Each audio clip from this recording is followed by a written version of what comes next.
নিচে গাছ লতাপাতা খাচ্ছে গরু। ধূসর বাদামি রঙের এই গরুকে কখনো একা কখনো আবার দলবল সহ চলাফেরা করতে দেখা যায়। মনের আনন্দে এরা সাঁতরে বেড়ায় সমুদ্র তলে। মানুষের মতো অবয়ব, সেই সাথে অত্যন্ত নিরীহ স্বভাবের হওয়ায় এই গরুকে বলা হয় নিরীহ দৈত্য। তবে আশ্চর্য বিষয় হলো এটি আমাদের চেনা শিংওয়ালা গৃহপালিত গরু নয়, এটি সামুদ্রিক গরু। এর নাম মানাটি। মানাটি এক ধরনের সামুদ্রিক স্তন্যপায়ী তৃণভোজী প্রাণী।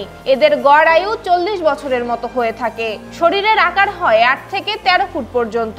ওজন হয়ে থাকে 400 থেকে 1300 পাউন্ডের মধ্যে। তবে অঞ্চল ভেদে মানাটি ভিন্ন ভিন্ন হয়ে থাকে। ওয়ালটন ফ্রিজ কিনে অনেকের মতো আপনিও হয়ে যেতে পারেন মিলেনিয়াল। সেরা পণ্যের সেরা অফার। সামুদ্রিক গরু খ্যাত এই প্রাণীটি অত্যন্ত নিরীহ। আবার তৃণভোজী বলেই এদেরকে সামুদ্রিক গরু বলা হয়। তবে এরা স্বভাবে কিছুটা অলস হওয়ায় এদেরকে গরুর সঙ্গে তুলনা করা হয়। ক্যারিবিয়ান সাগর, মেক্সিকো উপসাগর, অ্যামাজন অববাহিকা এবং পশ্চিম আফ্রিকার অগভীর জলাবদ্ধ উপকূলীয় অঞ্চলে মানাটি বসবাস করে। গভীর সমুদ্র এবং উপকূলে এরা সাঁতরে বেড়ায়। ঘন্টায় এরা চলতে পারে অন্তত 5 মাইল বেগে।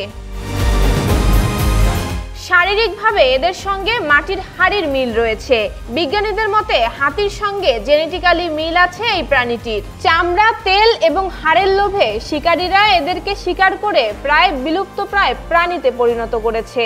তাছাড়া দ্রুত গতিপথ পরিবর্তন করতে পারে না বলেই প্রায়ই স্পিডবোটের আঘাতে ক্ষতিগ্রস্ত হয় মানাটির শরীর। এসব কারণেই দিন দিন সমুদ্র থেকে বিলীন হয়ে যাচ্ছে মানাটি।